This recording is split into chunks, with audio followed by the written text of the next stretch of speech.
time. Di Domenico, the player involved in it. It seemed that Jimmy Kerrigan was the player who was fouled.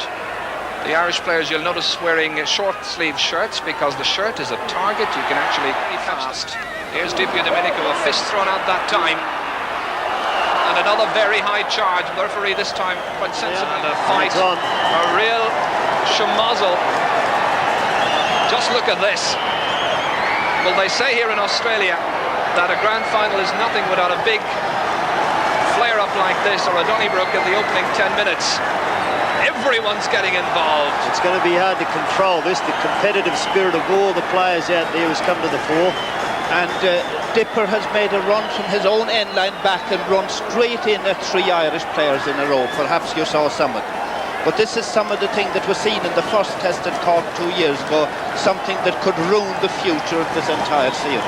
I think that once again, one has to remember that the competitive spirit of the Australians, they want to continue in the winning way that they had 2 years ago. And John Todd is very, very keen on this series to be won more convincingly than what it was in Ireland 2 years ago, and that's the competitive spirit coming out on the boys. But John Hayes, nobody can excuse that type of play in any sport. Agreed.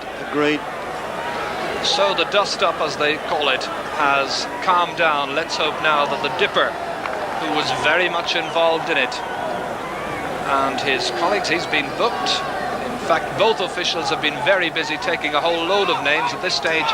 I couldn't quite tell you how many players have been already booked in this game. I think during that altercation. Lovely mark, brilliantly taken in there by Chris Langford. And already he's been mentioned a few times in this game. Very tall, very accurate. Look at this for a good catch, despite the attentions of Tom Spillane. It's quite plain to me that the Australians have already identified 3 or 4 real danger men, as Jack O'Shea has his jersey well and truly gripped.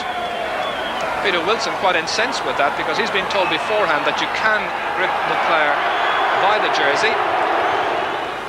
Kicking down into space, a hopeful ball as the Dipper fisted out that time and took Pat Spillane out of the game. Pat is just in the action in the last few minutes. Watch this yet again.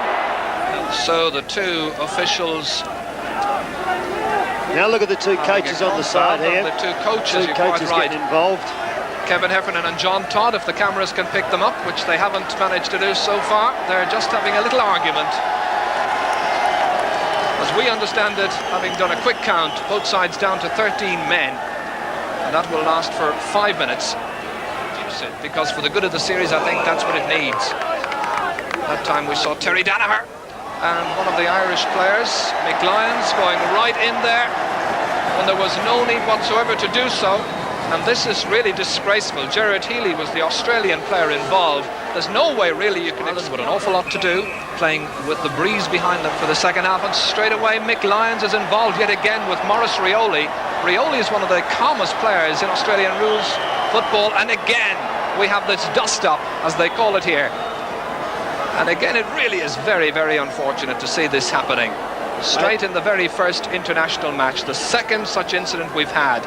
And in case anybody's joined us late, we've already had 4 players sent off in the opening 20 minutes. And the referee here will have strong words with Mick Lyons of Ireland. Mick Lyons of Ireland, since he came on after the first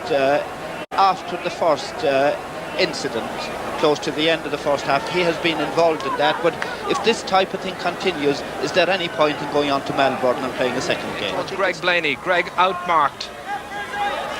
Paul Roos takes it for Australia. And again,